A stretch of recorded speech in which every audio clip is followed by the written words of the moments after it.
ইন্নাল্লাহা খাবীরুম বিমা তা'মালুন। আল্লাহ তাআলা এই আয়াতে বলতেছেন, ইয়া আইয়ুহাল্লাযীনা আমানু তাকুল্লাহ, হে ঈমানদারেরা, ওয়াল তানজুর নাফসুম মা কদ্দামাত লিগাদিন, যে প্রত্যেক মানুষই যেন চিন্তা ফিকির করে মা কদ্দামাত লিগাদ, যে সে তার আগামী কল্যের জন্য কি জোগাড় করেছে, সে কি প্রেরণ করেছে, অর্থাৎ আগামীকাল তার যে দীর্ঘ একটা সফর আছে, যার শুরু আছে শেষ নাই, ওই দিনের জন্য সে পাতে হিসেবে কি আল্লাহ তাআলার নিকট জমা করেছে, কি পর্যন্ত আমল করেছে।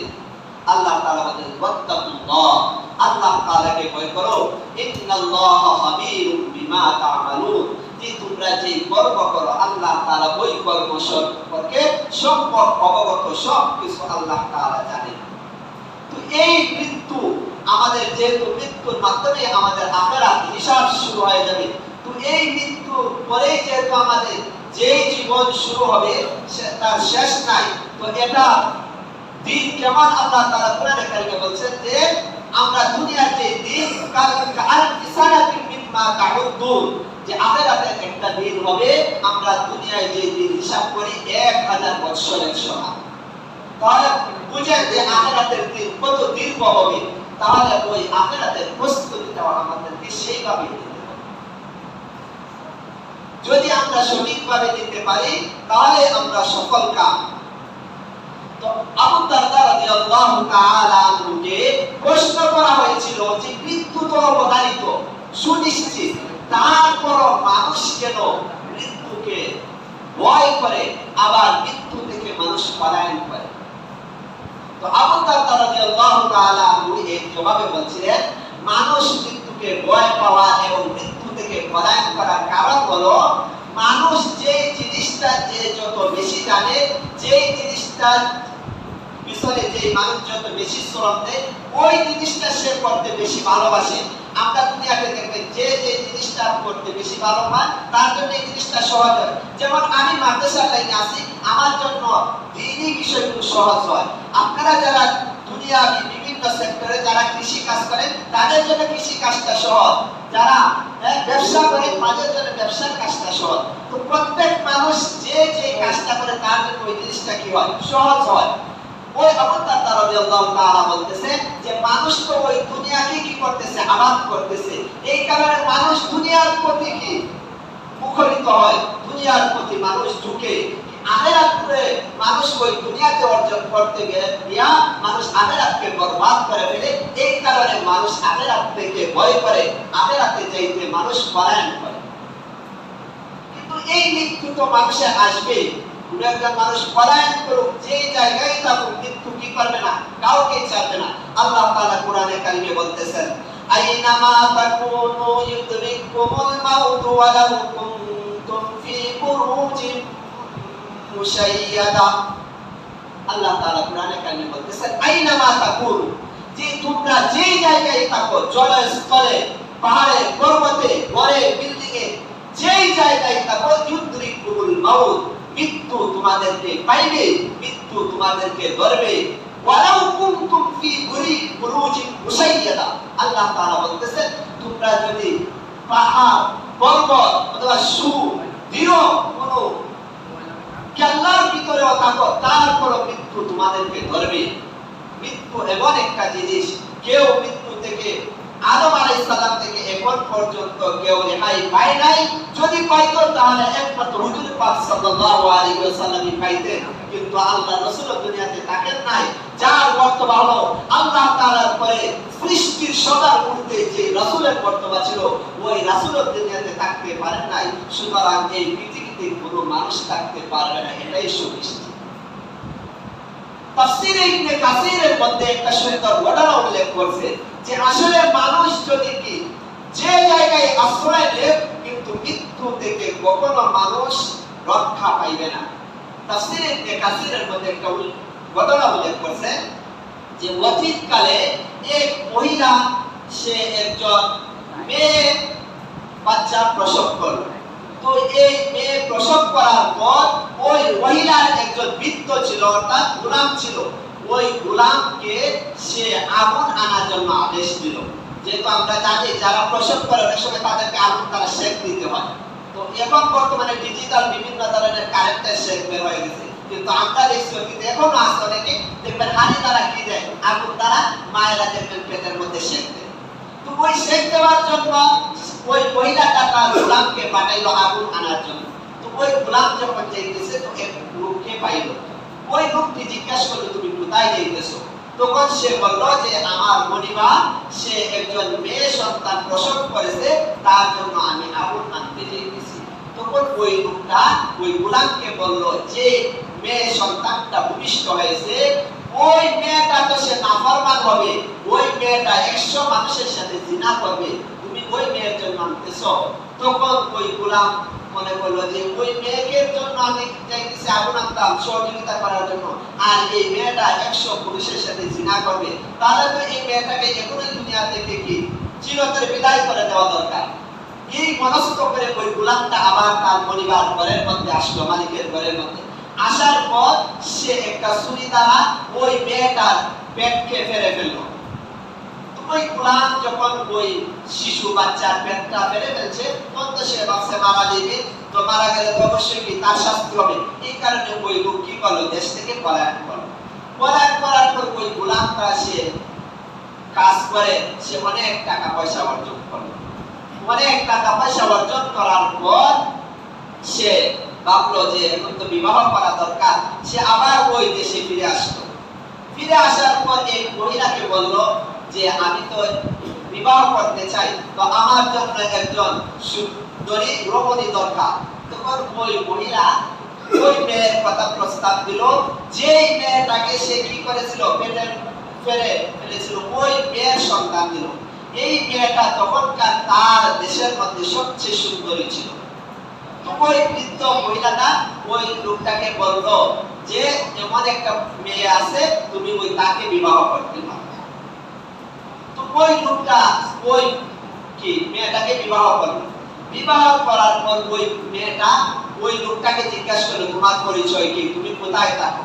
তখন ওই লোক কি করলো, ওই গোলাম এই মেয়ের নিকট তার ঘটনা বর্ণনা করতেছে যে আমি এই দেশেই ছিলাম, ঘটনাক্রমে আমার পরিবার ঘরে একজন মেয়ে সন্তান জন্মগ্রহণ করেছিল।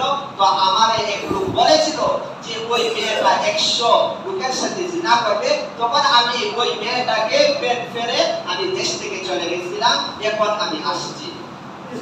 এবং ওই মেয়ে সম্পর্কে আরেকটা সংবাদ দিয়েছিল যে এই মেয়েটা একটা আমরা যে মাকড়সা আছে না, ওই মাকড়সার কারণে ওই মেয়েটা মৃত্যুবরণ করবে, ওই কথাটা ওই লোক বলেছিল।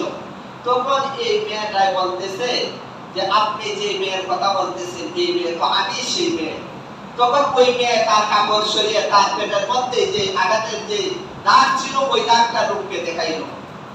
তখন ওই গোলাম ছেলে বলতেছে তাহলে তো ওই মেয়ে, তাহলে বলতেছে তুমি যদি সেই মেয়ে হয়ে থাকো তাহলে আমাকে এক লোক বলেছিল যে এই মেয়েটা 100 পুরুষের সাথে জিনা করবে, তাহলে তুমি কি করেছো?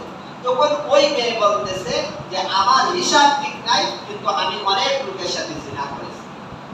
তখন ওই গোলামের কি তৎসরণ হয়ে গেল যে ওই লোকদের বলেছিল যে এই মেয়েটা 100 লোকের সাথে জিনা করবে, আবার আরেকটা কথা বলেছিল যে এই মেয়েটা একটা মাকড়সার কারণে সে মৃত্যুবরণ করবে। তখন ওই গোলাম যেহেতু মেয়েটাকে খুবই সুন্দরী এই কারণে সে তাকে বিবাহ করে দিছে। তখন ওই মেয়েটাকে বলল তাহলে তোমার ওই কথাটা যদি ঠিক হয়ে থাকে ওই লোকে, তাহলে এটাও ঠিক তুমি একটা মাকড়সার কারণে তোমার মৃত্যু হবে। তখন ওই মেয়ে গোলাম যে সে তো অনেক টাকা পয়সার মালিক, তখন ওই গোলাম অর্থাৎ এই মেয়ের শিশু এই মেয়ের জামাই কি করলো, তার জন্য একটা কাছের একটা ঘর নির্মাণ করলো, যাতে করে ওই কাছের ঘরের মধ্যে কোনো ধরনের মাকড়সা না আসতে পারে। তো ঘটনা করবে ওই ঘরের মধ্যে একটা মাকড়সা দেখা গেল। তখন ওই মেয়ে বলতেছে যে তুমি যে মাকড়সার কথা বলছিলে যে মাকড়সার কারণে আমার মৃত্যু হবে, এটা কি সেই মাকড়সাই নাকি? তখন ওই মেয়ে ওই মাকড়সাটাকে ধরে নিচে পালাইছে। পালানোর পর পা দ্বারা মারা দিয়ে এই মাকড়সাটাকে মেরে ফেলছে। তো মারার কারণে তার পায়ের মধ্যে একটু বিষ লেগেছিল মাকড়সা, ওই বিষের কারণে এই মেয়েটা কি হয়েছে, মারা গেছে। তো তাফসীরের কিতাবে ওইটাই বুঝাই দিতেছে যে মেয়ে মাকড়সা বাঁচার জন্য কাছের ঘর তৈরি করেছে, কিন্তু কি করতে পারে না, সেখান থেকে সে মৃত্যু থেকে রক্ষা পায় না। সুতরাং আমাদের প্রত্যেকেরই যারা পৃথিবীতে আসছি তাদের মৃত্যু অবশ্যই কি করতে হবে, মৃত্যুর স্বাদ গ্রহণ করতে হবে। আল্লাহ তাআলা সূরা মুলকের মধ্যে বলেছেন, আল্লাযী খালাকাল মাউতা ওয়াল হায়াতা লিয়াবলুয়াকুম আইয়ুকুম আহসানু আমালা। আল্লাযী খালাকাল মাউতা, যিনি মৃত্যুকে সৃষ্টি করেছেন, ওয়াল হায়াতা, আল্লাহ তাআলা বলতেছেন আগে মৃত্যুর কথা বলতেছেন, এরপরে বলতেছেন যে জীবন। আল্লাহ তাআলা মানুষের মৃত্যু এবং প্রাণ উভয়টাই কি করেছেন, সৃষ্টি করেছেন, হায়াতকে সৃষ্টি করেছেন। কেন? লিয়াবলুয়াকুম আইয়ুকুম আহসানু আমালা, যে তোমাদের মধ্যে কে উত্তম আমল করে। তো আল্লাহ তাআলা আমাদের প্রত্যেককে একমাত্র আল্লাহ তাআলার ইবাদতের জন্য, আল্লাহ তাআলার হুকুম পালনের জন্যই সৃষ্টি করেছেন। তো এই মৃত্যু আমরা যেখানেই থাকি না কেন মৃত্যু আমাদেরকে পাইবে, কিন্তু বিচক্ষণের কাজ হলো যে মৃত্যু আসার আগে মৃত্যুর প্রস্তুতি নেওয়া। আল্লাহ তাআলা কোরআনে কারিমে বলেছেন, ইয়া আইয়ুহাল্লাযীনা আমানুত্তাকুল্লাহা হাক্কা তুকাতিহ ওয়া লা তামুতুন্না ইল্লা ওয়া আনতুম মুসলিমুন। আল্লাহ তাআলা বলতেছেন, হে মুমিনরা, তোমরা আল্লাহ তাআলাকে যথাযথভাবে ভয় করো, অর্থাৎ ভয় করার মতোই ভয় করো। ওয়ালা তামুতুন্না ইল্লা ওয়া আনতুম মুসলিমুন, আর তোমরা মুসলমান না হয়ে কেউই মৃত্যুবরণ করিও না। তো আল্লাহ তাআলা বলতেছেন যে যথাযথভাবে আল্লাহ তাআলাকে ভয় করতে হবে। তো যেইভাবে অর্থাৎ আমরা আল্লাহ তাআলার ভয়ে কুফর শিরককে তরক করেছি, ঠিক তদ্রূপভাবে আল্লাহ তাআলার ভয়ে আমাদের গুনাহকেও ছাড়তে হবে। সমস্ত গুনাহ থেকে আমাদেরকে বিরত থাকতে হবে আল্লাহ তাআলার ভয়ে, এবং মুসলমানের মতোই মুসলমান হতে হবে। তো মুসলমান কিভাবে হবে? মুসলমান এইভাবেই হতে হবে যে আল্লাহ তাআলার যে হক আছে ওই হক আমার আদায় করতে হবে, বান্দার যে হক আছে ওই হক আদায় করতে হবে।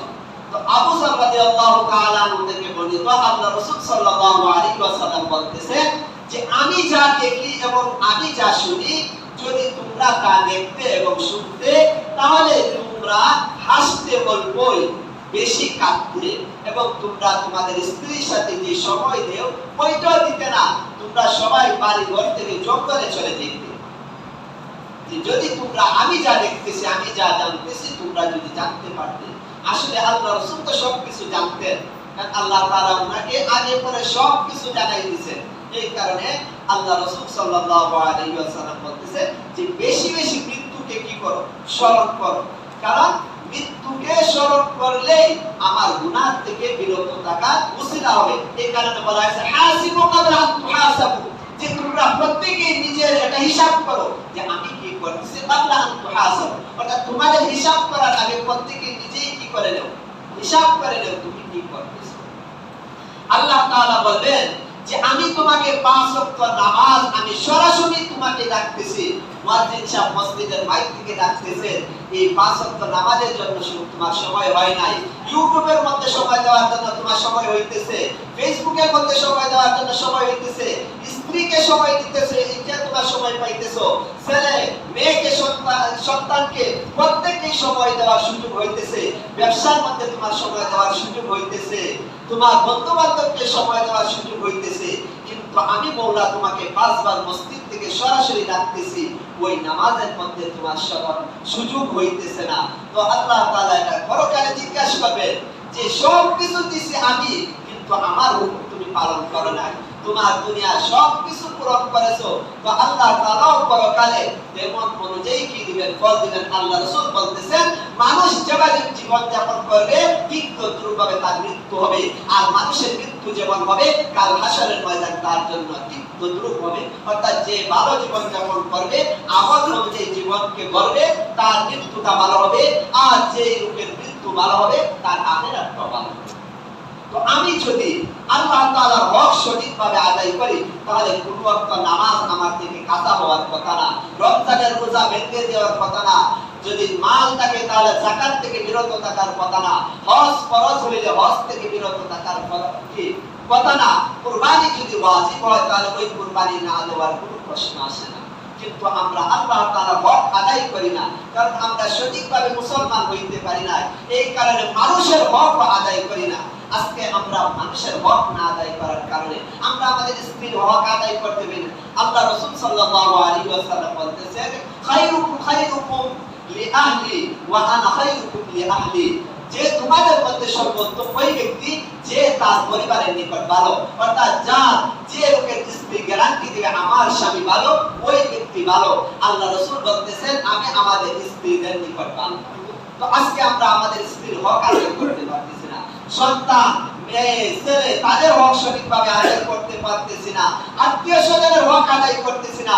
নিজে সুখে শান্তিতে অনেক কিছুই খাইতেছি, ভোগ করতেছি, পড়তেছি, কিন্তু আমার ঘরের দ্বারে মানুষ উপবাসে রাত্রি কাটাইতেছে, দিন কাটাইতেছে, আমি বুঝতেছি না।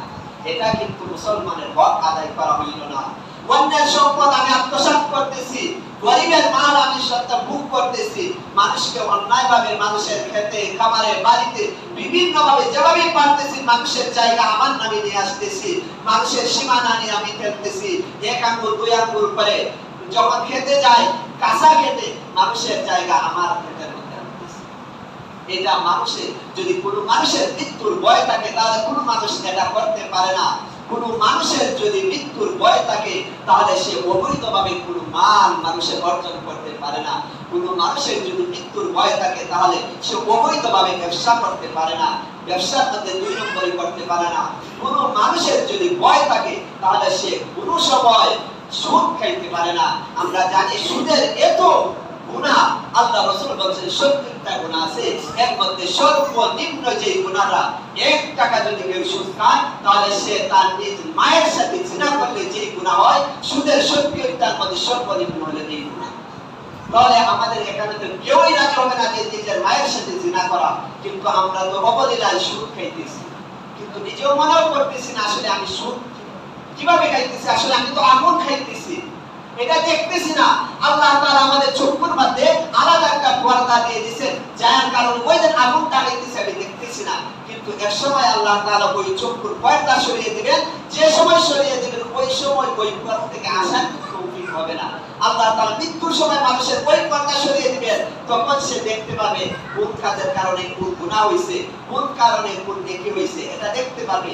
তো আমাদের যদি মৃত্যুর ভয় থাকে তাহলে কোনো মানুষের সুদের টাকা রাখতে পারে না, ঘুষের টাকা গ্রহণ করতে পারে না, কোন এতিমের সম্পদ আত্মসাৎ করতে পারে না। আজকে সমাজে দেখা যায় যারা নিরীহ তাদের উপর যারা বিত্তমান তারা আক্রমণ করতেছে, এতিমদের সম্পদ কি গ্রহণ করতেছে, দেখা যায় ভাই বোনের মাল আত্মসাৎ করতেছে, বিভিন্ন ভাবে আমরা মানুষের সম্পদ আত্মসাৎ করতেছি। একমাত্র আমাদের মৃত্যুর ভয় না থাকার কারণে আজকে উলামায়ে কেরামের সমালোচনা করতেছেন। কেন করতেছেন? যে মৃত্যুর ভয় নাই। আসলে উলামায়ে কেরাম হলো রাসূলের ওয়ারিস। আল্লাহ রাসূল বলেন উলামায়ে কেরাম আর আমাদের নবীর মাঝে পার্থক্য এতটুকুই যে আমাকে আল্লাহ তাআলা ওহী দিয়েছেন আর উলামায়ে কেরামের ওহী দেন নাই, এতটুকুই পার্থক্য। বাকি আমি নবীর যে কাজ উলামায়ে কেরামের সেই কাজ। আমি নবীর কাজ ছিল মানুষকে আল্লাহর দিকে রাস্তা দেখানো। প্রত্যেকটা উলামায়ে কেরামের কাজ ঠিক তদ্রুপ যে মানুষকে আল্লাহর রাস্তা দেখানো। নবীদের কাজ ছিল হালালের মধ্যে পার্থক্য করে দেওয়া, উলামায়ে কেরামের কাজ হলো হালাল হারামের মধ্যে পার্থক্য করে দেওয়া। আল্লাহ রাসূল সাল্লাল্লাহু আলাইহি ওয়াসাল্লাম জীবনীতে সব কিছু ব্যক্তিগতভাবে শিখিয়ে গেছেন। উলামায়ে কেরাম আল্লাহ রাসূলের সেই ওয়ারিসের দায়িত্ব পালন করতেছেন। আল্লাহ রাসূল বলেন ইন্নাল উলামা ওয়ারাসাতুল আমবিয়া ওয়া ইন্নাল আমবিয়া লাম ইওয়ারিসু দিনারা ওয়ালা দিরহামা ওয়া ইন্নামা ওয়ারাসাতুল ইলম। যে উলামায়ে কেরাম হলো নবী রাসূলদের ওয়ারিস, তাদেরকে আল্লাহ রাসূল ইলমের ওয়ারিস বানাইছেন, সম্পদের কোন ওয়ারিস আল্লাহ রাসূল কি করেন নাই, বানাইয়ে যান নাই। তো উলামায়ে কেরামদের যদি সঠিক কথা বলার কারণে যদি কেউ উলামায়ে কেরামের সমালোচনা করেন তাহলে বুঝবেন আপনার ঈমান পরিপূর্ণ হয় নাই, আপনার ঈমানকে সঠিক করা দরকার।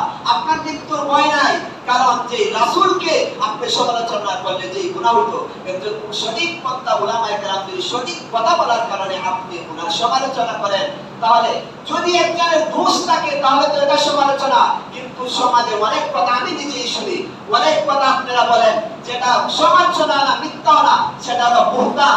অর্থাৎ কোন একটা ব্যক্তির মধ্যে যদি কোনো দোষ না থাকে, ওই দোষটা তার কাছে চাপিয়ে দেওয়া, এটা হলো বুহতান। অনেক মানুষ আমরা অনেকে ধারণা পোষিত করে দিই যে ওই লোকটা এই কাজ করেছে, আসলে সেই করে নাই। তাহলে এটা তো মিথ্যা থেকে আরো জঘন্য, গীবত থেকে। গীবতের কি আল্লাহ তাআলা বলছেন যে গীবতের উদাহরণ দিতে আল্লাহ তাআলা বলছেন, তোমরা কি মৃত ভাইয়ের গোশত খাইতে পছন্দ করো? কোন মানুষই তো মৃত ভাইয়ের গোশত খাইতে পছন্দ করবে না। ঠিক তদ্রূপভাবে কোন মানুষের গীবত যাতে তোমরা এতটুকু ঘৃণা করো, কোন মানুষের গীবত যাতে আমার অন্তরের দ্বারা, আমার জবানের দ্বারা, আমার কানের দ্বারা, কোনো কিছু দ্বারা যাতে গীবত আমি নাও বলি, কারো গীবত আমি যেন নাও শুনি। যদি মৃত্যুর ভয় থাকে তাহলে অবশ্যই ওই সমস্ত কাজ থেকে বিরত থাকবো। আল্লাহ তাআলা যতটুকু আলোচনা করছি এর উপর আমাদের সবাইকে আমল করার তৌফিক দান করুন। ইনশাআল্লাহ ধারাবাহিকভাবে আমরা মৃত্যুর ভয়াবহ কি কারণে হয় এবং কেমন হয় এইগুলো ইনশাআল্লাহ আলোচনা করব। আল্লাহ তাআলা আমাদের সবাইকে এর উপর আমল করার তৌফিক দান করুন। যারা বাংলার জুমা চালাতে পারেন না করেন। আমিন ওয়া আমিন।